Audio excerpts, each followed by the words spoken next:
Hindi naman po maganda yung sinasabi ni ni Senator Jinggoy Estrada patungkol sa akin. Para namang ako talagang hinuhusugahan, ako'y may kaso pa lang at hindi pa napapatunayan sa hukuman.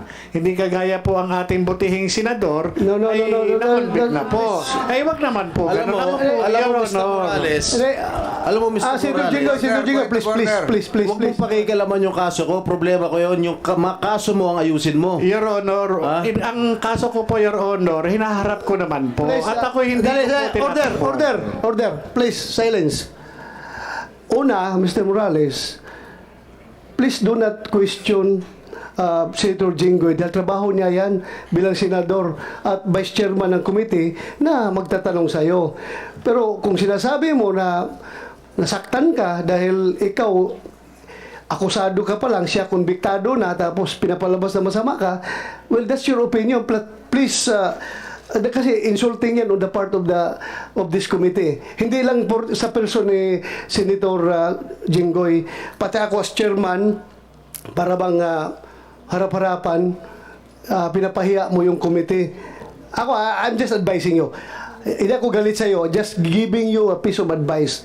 Si Senator Jinggoy ay nagpe-perform ng kanyang mandato as Vice Chairman of this committee. Kaya expect mo lang rin na magalit siya kung sinabihan mong ganon.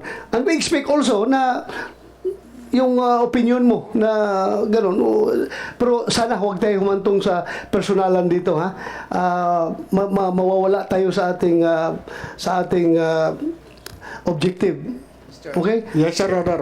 Patawarin niyo po ako at nabigla lang po refrain from doing those personal one. Mr. Chair, may we ask that the said statements be expunged from the records of this committee?